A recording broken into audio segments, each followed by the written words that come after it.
Take your things and get out! Get it now! That's where you belong. Neighbors gathered, waiting for tears, but she just straightened her coat and smiled softly, because the Rolls Royce turning the corner changed everything. The Saturday sun hung high and golden over Albright Street, the kind of afternoon where children chased each other down driveways and old women sat on porches with glasses of sweet tea balanced on their knees. It was a good street, a quiet street, the kind of place where everybody knew everybody's business, but held it behind smiles, until the day they couldn't hold it anymore. Damon Hightower stood in the middle of his driveway with his chest pushed forward and his jaw set tight, like a man who had rehearsed this moment in the mirror and decided the whole world owed him the stage. Behind him, parked at an angle that swallowed half the walkway, sat his black Escalade. The passenger door hung open, and inside, a woman named Keisha reclined with her legs crossed, one arm draped out the window, gold nails catching the sunlight. She wasn't hiding, she wasn't whispering. She was watching the scene unfold like it had been arranged for her entertainment. And at the curb, stacked beside the city trash bin, like they didn't carry a single memory worth keeping, sat 2 suitcases and 3 black garbage bags. Everything Celeste Hightower owned that still fit inside the home she had called hers for 7 years. Damon pointed at the pile. Then he pointed at his wife. "Right there," he said, loud enough to bounce off every front porch on the block. "That's where you belong, next to the trash, you and everything you came with." Keisha laughed from the car. Not a nervous laugh, not a small one. A full, deliberate sound that traveled down the street like she wanted every set of curtains on Albright to pull back and watch. And they did. Mrs. Coleman froze on her porch with her watering can still tilted.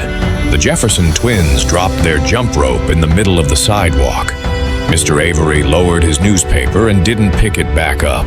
A screen door somewhere down the block creaked open and stayed open. Then the front door of the house swung wide. One last time. Vivian Hightower, Damon's mother, stepped out onto the porch carrying a worn leather tote bag, the kind with a cracked spine and soft corners that only comes from years of being held. Inside that bag sat Celeste's journal.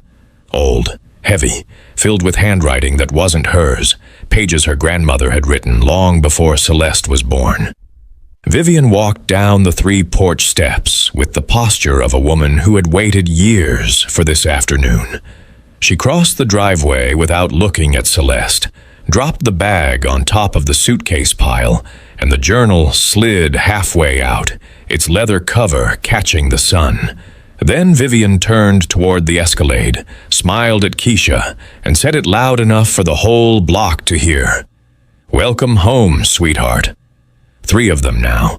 Damon in the driveway, Keisha in the car, Vivian on the steps, all facing the same direction, like a wall built to push one woman into the street. And on the other side of that wall, alone, standing next to a trash bin with the sun falling across her shoulders, stood Celeste. She did not scream. She did not beg. She did not reach for her bags or look at the neighbors for help.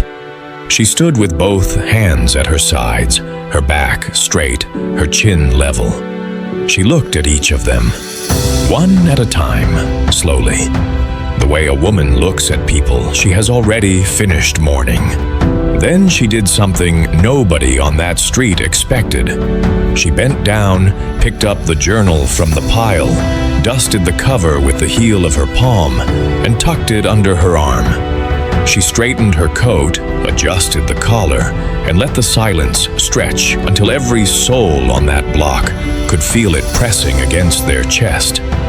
Damon shifted his weight. He wasn't expecting quiet. He was expecting tears, screaming, maybe a scene he could point to later and say, "See, that's why I had to do it. That's why she had to go." But Celeste gave him nothing. and that nothing sat in his stomach heavier than any word she could have spoken. Then she smiled, soft, small, the kind of smile that doesn't come from happiness. It comes from knowing something the rest of the room hasn't figured out yet. And at the far end of Albright Street, a black Rolls Royce turned the corner. It moved slowly, deliberately, its engine a whisper underneath the silence, sunlight sliding across the hood like oil on dark water. Every head on the block turned, every mouth went still. The car didn't speed up, it didn't slow down. It glided toward the house with the patience of something that had been coming for a very long time and was in no hurry to explain itself. Damon looked at the car. Then he looked at Celeste. Her smile had not changed. And for the first time since he dragged that suitcase to the curb, something cold and unfamiliar moved through his chest.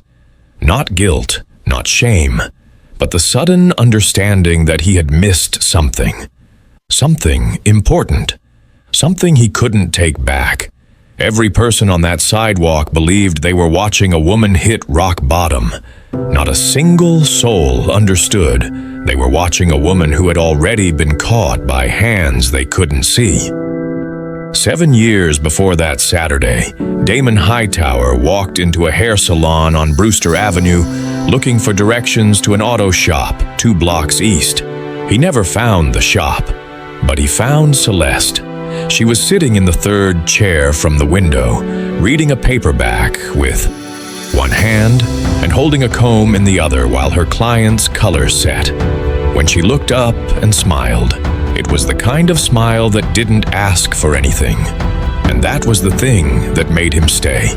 They dated for 14 months, married in a small ceremony on the grounds of grandmother Lorraine May's property. A wide, quiet estate outside the city, past a white gate and a gravel drive lined with pecan trees older than anyone living. Lorraine May had stood at the front of the aisle that day, with her shoulders square and her eyes soft. Before the vows, she pressed a leather-bound journal into Celeste's hands. The leather was old, but oiled, the spine cracked from decades of opening and closing. "This journal has been in our family longer than that house you're moving into," Lorraine May had said, closing Celeste's fingers around it. "I've written things in the back pages you don't need to read yet, but keep it close. One day, baby, that book is going to speak for you when nobody else will." Celeste kept it on her nightstand from that day forward. She wrote in it the way her grandmother taught her. Small things, daily things, the kind of details that seem ordinary until you need to remember exactly how your life used to feel. The first years on Albright Street were good. Damon brought her coffee before she opened her eyes. He'd leave sticky notes on the bathroom mirror. "You're still the prettiest thing on this street," and she'd find them and press them into the journal between her own pages. They tried for a baby once. It didn't take. But the house stayed full of warm dinners and quiet hope and the feeling that they were building something worth protecting. Then Damon got promoted at the freight company, operations manager. The title came with longer hours, a company car, and a circle of new associates whose names Celeste didn't recognize. He started coming home later. His phone, which used to sit face up on the kitchen counter, started living face down in his jacket pocket, and Vivian started coming around. Sunday dinners at Vivian's house became required. Vivian would sit at the head of her table and hold court, her voice warm enough to sound like advice, but sharp enough to cut. "A man in Damon's position needs a woman who matches his trajectory," she'd say, setting her fork down for emphasis. "A woman with presence, with connections, with something more than a salon chair." She never said Celeste's name during those speeches. She didn't have to. The meaning hung in the air like smoke nobody wanted to breathe in. Damon laughed at his mother's words. Sometimes he nodded. Once, during one of Vivian's monologues, Celeste caught him glancing at her across the table. The look in his eyes was not guilt, it was agreement. And that was the moment Celeste felt the floor shift beneath her. Not all at once, but slowly, the way a house settles on a cracking foundation. She noticed everything after that. The second phone in his gym bag, the cologne he wore that she never bought, the receipts from restaurants she'd never been to, tucked inside jacket pockets he thought she never checked, the way he'd shower the moment he walked in the door at midnight, even though he said he'd been at the office working late. She didn't confront him. She didn't cry into her pillow or call her girlfriends. She filed every detail into the quiet place behind her eyes where certainty gathers before it speaks. Because Celeste had learned something from Lorraine May a long time ago, that silence is not the absence of strength. It is the place where strength decides what to do next. And one night, sitting alone in the bedroom while Damon laughed on the phone downstairs, she opened the journal and turned to the back pages. The ones written in Lorraine May's careful hand. She saw numbers, legal phrases, a notarized stamp, a name she recognized as her own, printed in ink that had faded but never disappeared. She didn't understand everything she read, but she felt the weight of it, and she closed the journal slowly and held it against her chest.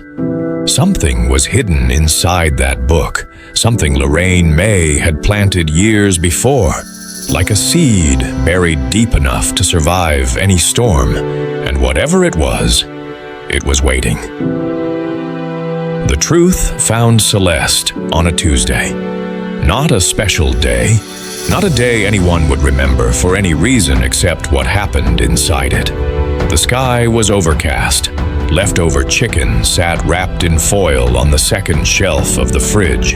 Damon was in the shower, singing a song he'd never sung in that house before, and his second phone sat face up on the bathroom counter, the screen still glowing from a notification he hadn't closed. Celeste didn't plan to look. She walked in to grab her lotion from the top shelf, and the screen was right there, wide open, as if the truth had gotten tired of waiting to be found. The messages filled the screen in a thread that scrolled back months. Keisha's name at the top. Photos Celeste didn't let her eyes stay on. And then the words that stopped her hand mid-reach. "When do I get to move in for real, baby?" Keisha had written. Damon's reply sat right beneath it. "Soon as I get her out. My mama's already working on it. 2 more weeks." Celeste's fingers tightened around the lotion bottle until her knuckles went pale. She didn't breathe. She scrolled. And then she found the group chat. 3 names, Damon, Keisha, Vivian, 217 messages, every single one about her. Vivian had written, "That girl came from nothing, and she'll go back to nothing. No family money, no connections, no leverage. She'll leave quiet because she can't afford to make noise." Keisha had sent a row of laughing emojis. Damon had typed one word, facts. The water in the shower shut off. Celeste set the phone down exactly where it had been. Same angle, same direction, screen still glowing, and walked out of the bathroom without making a sound. She sat on the edge of the bed, placed both hands flat on her knees, and breathed. She did not cry. She did not scream. She did not pick up the nearest object and throw it against the wall. Her body was still, but her mind was moving, fast, sharp, clear, turning every piece over like glass held up to light. She reached for the journal on the nightstand and pressed her thumb against the inner spine, feeling the pages at the back where Lorraine May's handwriting lived. She opened to those pages again. This time, she read slower. She saw a trust reference number, a legal description of a parcel of land, a deed transfer dated years before she was born, and her name, Celeste Ann Morrow, her maiden name, printed 3 separate times across 3 separate documents pasted into the back cover. She sat with the journal open on her lap for 9 minutes. Then she picked up her own phone and called the only person in her life she had never once doubted. "Grandma," she said. Her voice did not shake. "I need to tell you everything." She told Lorraine May about the phone, the messages, the group chat, the plan to push her out. When she finished, the line went quiet for a long time. Celeste could hear Lorraine May breathing, slow, steady, the sound of a woman who had been waiting for this call longer than Celeste knew. Then Lorraine May spoke, and her voice carried a weight that made the walls feel closer. "Baby, bring me that journal. It's time I showed you what your name is really worth." Celeste hung up. She placed the phone on the nightstand, closed the journal, and lay on top of the covers with her eyes open.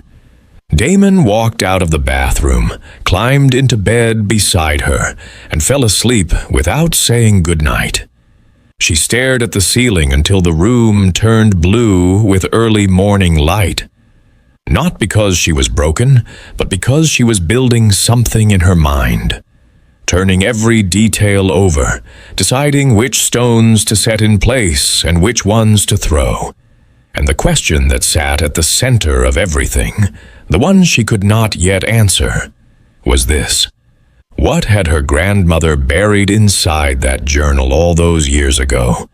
And why had she waited until now to say it was time to look? The following Saturday, Celeste drove 40 minutes outside the city, past the last strip mall, past the churches and the car lots and the neighborhoods that thinned out into farmland. She turned onto a road she hadn't driven in over a year and followed it until the white gate appeared between 2 old stone pillars wrapped in ivy. She pressed the intercom. The gate swung open without a word. The gravel driveway stretched a 1/4 mile between rows of pecan trees whose branches arched overhead like the ribs of a cathedral. At the end of it, Lorraine May's house rose from the green. A wide 2-story home with sage-colored shutters, a wraparound porch, and flower beds so deep with color they looked painted on. Behind the house, stretching beyond the garden and the old barn and the guest cottage with the copper roof, lay 12 acres of land that had been in the family for 3 generations. This was not a retirement home. This was not a comfortable old woman's house. This was quiet, generational, deliberately hidden wealth. The kind that doesn't announce itself. The kind that waits. Lorraine May sat at the kitchen table with a glass of water and a manila folder thick enough to stand on its own. The journal lay between them. She didn't offer pleasantries. She opened the journal to the back pages and placed her finger on the notarized stamp Celeste had seen but never understood. "This," Lorraine May said, "is a trust document. Your grandfather and I purchased the land that your house sits on, the lot on Albright Street, 41 years ago. We placed it in a family trust in your name before you were born. The deed to that land has never been transferred. It has never been sold. It belongs to you. It has always belonged to you." Celeste stared at the page. The words blurred and then sharpened. "The house Damon built on that lot," Lorraine May continued, "was paid for with the gift I gave you both for your wedding. That was my money. And the land underneath it, that is your inheritance. He refinanced that property 6 months ago, forged your signature on the documents, and put everything in his name. But a man cannot refinance land he does not own. And he does not own that land. You do." Lorraine May slid the manila folder across the table. Inside, the original trust deed, a certified copy of the land survey, a letter from the family attorney confirming Celeste as sole beneficiary, and printed screenshots, Celeste's screenshots, of the group chat between Damon, Keisha, and Vivian. "I never told you about the trust," Lorraine May said, "because I wanted your marriage to be built on love, not leverage. I wanted you to be chosen because of who you are, not what you own." She paused. Her hands were steady, but her eyes were not. "But love left that house a long time ago, baby. So now the paper speaks." That afternoon, Celeste and Lorraine May sat with the family attorney in the study. Documents were reviewed, legal letters were drafted, a timeline was drawn. Celeste asked no questions she didn't already know the answer to. She signed where she needed to sign, and stood when the meeting was over, and walked to the car with the journal under her arm, and a stillness in her body that had nothing to do with peace and everything to do with purpose. Meanwhile, back on Albright Street, Damon was getting bolder. He brought Keisha to Mr. Avery's neighborhood barbecue like she had always been there. Keisha wore a white sundress and gold earrings and walked through the yard like she was auditioning for a role she had already been promised. Vivian arrived 20 minutes later.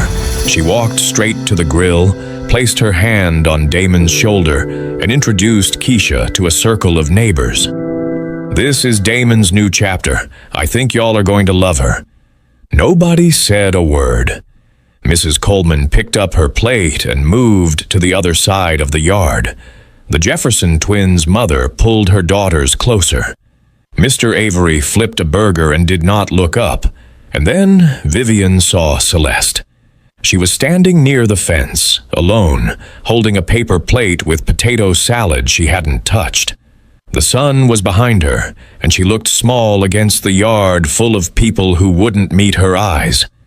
Vivian walked over slowly, smoothing the front of her dress, and stopped close enough that Celeste could smell her perfume.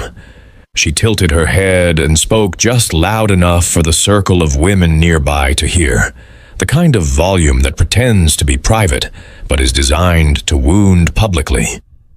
"Sweetheart," Vivian said, "if I were you, I'd start packing now. Save yourself the embarrassment of being told twice, because the next time won't be as gentle as the first." The women nearby froze. One of them looked at her shoes. Another pressed her lips together and turned away. Nobody spoke. Nobody defended Celeste. The silence itself was a second humiliation, the kind that comes not from what is said, but from what everyone else chooses not to say. Celeste looked at Vivian. She held the journal tucked inside her tote bag at her side. She did not raise her voice. She did not flinch. She just said, "Not yet," and walked to the gate and let herself out. A neighbor leaned toward Mrs. Coleman and whispered, "That woman has completely given up. She's not even going to fight." But that neighbor didn't know what was inside the tote bag. She didn't know what was inside the journal. She didn't know what had already been signed, what had already been filed, what was already in motion beneath the surface of every quiet step Celeste had taken for the past 2 weeks. And the truth of it was this: Celeste wasn't the one who should have been afraid. She was the only one in that yard who knew exactly how this story was going to end. And she was the only one who wasn't in a rush to get there. 2 weeks later, the invitations went out for Deacon Wardle's annual Community Appreciation Banquet at Greater Hope Fellowship Hall. White tablecloths, printed programs. The whole neighborhood dressed in their Sunday best on a Saturday evening, gathered under fluorescent lights and hanging streamers, with a buffet line that stretched from the kitchen to the double doors. Damon arrived in a charcoal suit with Keisha on his arm. She wore red, a dress that fit like it had been chosen for the purpose of being remembered. Vivian walked in behind them, navy blue, pearls, chin high, greeting people at the door like she had organized the event herself. Celeste arrived alone. She wore a simple, cream-colored dress. No jewelry except a thin chain around her neck. Her hair was pulled back. She carried a small clutch purse in one hand and a canvas tote bag in the other. Inside the tote, tucked flat against a folder of printed documents, sat the journal. She greeted people at her table. She shook hands. She smiled. She asked Mrs. Coleman about her garden and complimented Mr. Avery on his tie. She moved through the room the way a river moves through stone, without force, without hurry, without the slightest indication that anything beneath the surface was different from what appeared above it. But something was different. People noticed. The woman they expected to see broken was not broken. The woman they expected to see hiding in a corner or staying home was standing in the center of the room with a calm so deep it unsettled every person who looked at her for longer than 3 seconds. Her eyes were clear. Her posture was straight. She looked like a woman who had already lived through the worst thing and come out carrying something the rest of the room couldn't see. Damon saw her from across the hall. He set down his glass of punch and leaned toward Keisha. "Why is she even here?" Keisha rolled her eyes and looped her arm through his. "Who cares?" she said. "Let her watch." She ran her fingers along Damon's lapel and laughed. The same laugh from the Escalade, the same sound she made on that sidewalk. And it carried across the room like a dare. But Vivian didn't laugh. She stood 2 tables away with a plate of food she hadn't touched, watching Celeste move through the room. Her lips pressed together. Her left hand gripped the back of a chair. She turned to Damon and said quietly, "Something's not right. That woman looks too settled for someone who just got put out of her own house." Damon shrugged. "She's bluffing. She's got nowhere to go and nothing to fight with. Let her sit there and pretend she's fine." But Vivian's eyes followed Celeste across the room. She watched her stop at the tech table near the projector. She watched her plug a laptop into the screen mounted on the wall. She watched the screen flicker blue and then go dark.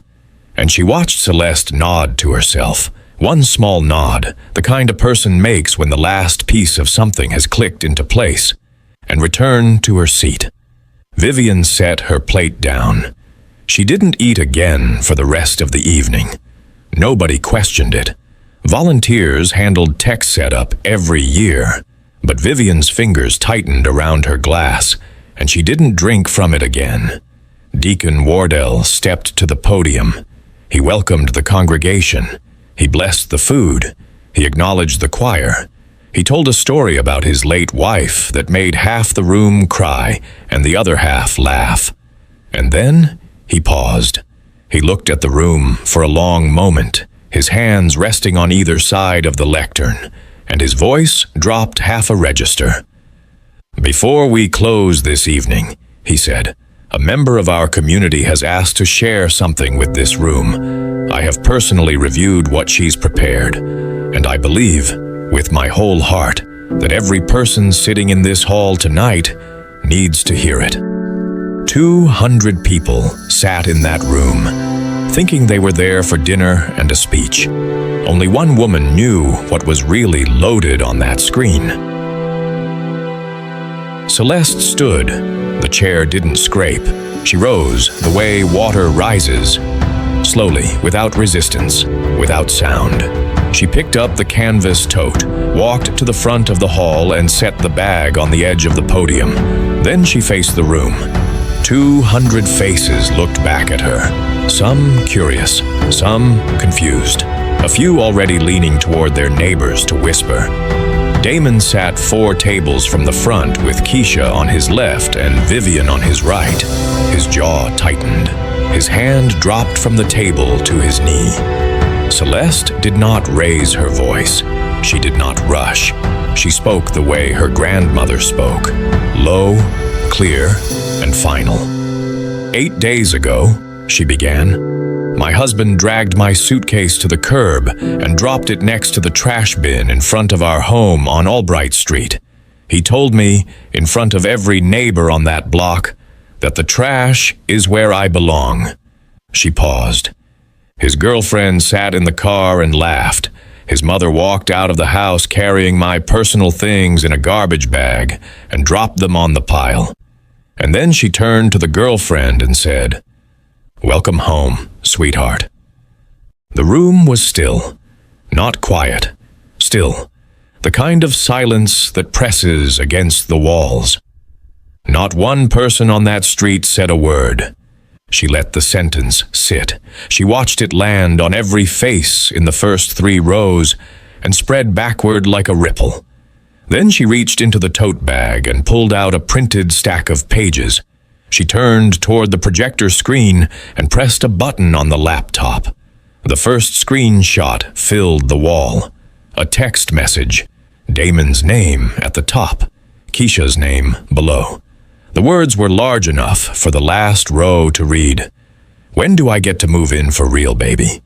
And Damon's reply, "Soon as I get her out. My mama's already working on it."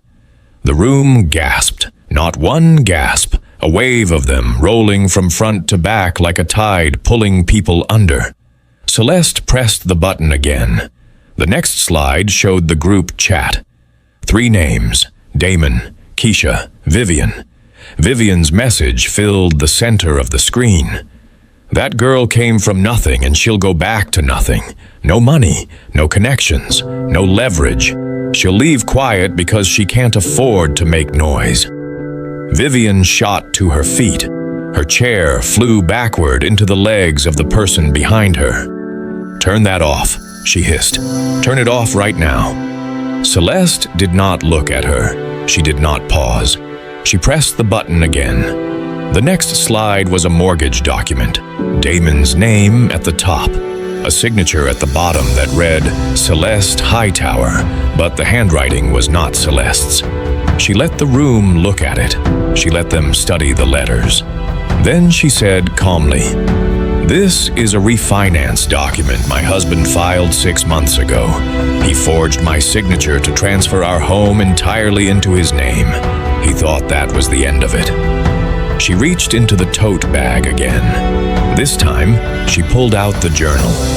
The old leather one with the cracked spine. The one Vivian had tossed onto the trash pile 8 days earlier. She held it up, and the room recognized it. Some of them had seen it on that sidewalk, lying in the dirt next to the garbage bags. Celeste opened the journal to the back pages and held it toward the light. Her voice did not waver. "My grandmother, Lorraine May Morrow, gave me this journal on my wedding day. Inside the back cover, she placed 3 documents. The first is an original deed of trust. The second is a land survey. The third is a notarized letter from our family attorney confirming that the land, the lot on Albright Street, the ground that house is built on, has been held in a family trust in my name since before I was born." She lowered the journal and looked at Damon for the first time. The room held its breath. 200 people leaned forward in their chairs without knowing they had moved. "You told me I belonged next to the trash," she said. "You stood in that driveway and said it in front of children, in front of elders, in front of people who watched me walk to that curb and said nothing." She paused. Let the words land on every conscience in the room. "But you've been living on my land, in a house my family's money built, with my name underneath every wall, every floor, every room you tried to give away to someone else. You didn't throw away a woman with nothing. You threw away the woman who owned the ground you were standing on." Damon's mouth opened. No sound came out. His hands gripped the edge of the table so hard his knuckles turned gray. Keisha's smile had disappeared 3 slides ago. She reached for her purse under the table. Her heel caught the chair leg, and the sound cracked through the silence like a gunshot. She stood and tried to move toward the aisle, but Mrs. Coleman was already standing in it, not blocking it, just standing there. Arms folded, looking at Keisha the way you look at someone who has finally run out of places to hide. Vivian sat down. Not slowly. She dropped. Like her legs had simply decided they were done holding her up. Her pearls swung forward and rested against the tablecloth, and and she stared at the journal in her daughter-in-law's hand. The same journal she had tossed into the dirt like it meant nothing. Then the side door of the fellowship hall opened. Grandmother Lorraine May stepped through. She didn't rush. She didn't need to. She wore a long navy coat buttoned to the collar and a single strand of pearls that caught the overhead light with each step. Her shoes clicked on the tile floor with a rhythm that silenced every whisper in the room. She was 81 years old, and she walked like a woman who had spent every one of those years deciding exactly how to carry herself. Not for anyone else's benefit, but because dignity was a language she had spoken since before most people in that room were born. Behind her, through the open door, the black Rolls Royce sat in the church parking lot, its headlights still glowing in the evening air. Lorraine May did not speak. She walked to the front of the hall, stood beside Celeste, and placed one hand on her granddaughter's shoulder. That was all. One hand, one touch. And the room understood everything that hand said. I am here. I have always been here. And I brought the proof. Celeste closed the journal. She tucked it under her arm the same way she had on that sidewalk 8 days earlier. Slowly, deliberately, like a woman returning a weapon to its sheath. She looked at the room. She did not smile. She did not cry. She nodded once, to Deacon Wardle, to Mrs. Coleman, to the faces that had been watching her all along, and walked back to her seat without looking at Damon once. The room did not erupt. It didn't need to. The silence after truth has been spoken is louder than any standing ovation. A few people cried. A few people clapped softly, like they were afraid the sound might break something. Deacon Wardell stepped back to the podium, placed both hands on the wood, and said quietly, "Let us all go home tonight and think carefully about what kind of people we want to be." And Damon sat in his chair, surrounded by 200 people who now knew exactly who he was, with his mother's head in her hands beside him and his girlfriend's empty seat still warm. The legal papers arrived at the house on Albright Street 4 days later. A courier knocked on the door at 9 in the morning. Damon opened it in a bathrobe, expecting a package. He got a manila envelope with his name on it and the return address of a law firm he had never heard of. Inside, a notice of trust enforcement, a demand to vacate the property within 30 days, a cease and desist regarding the fraudulent refinance, and a copy of the original deed, the one from the journal, with Celeste's maiden name circled in red ink by the attorney. Damon called Keisha. The number was disconnected.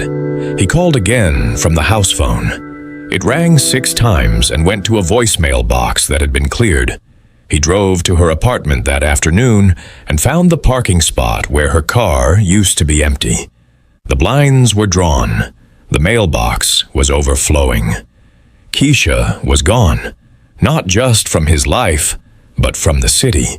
She had vanished the way people vanish when the thing they were chasing turns out to be built on someone else's ground. Vivian tried to spin the story. She called her sister first, the one who always took her side, the one who had nodded along at every Sunday dinner when Vivian said Celeste wasn't good enough. But her sister had been at the banquet. She had seen the screenshots projected 10 feet tall on a church wall. She had watched Vivian's own words, typed with her own thumbs, sent from her own phone, displayed for 200 people to read in silence.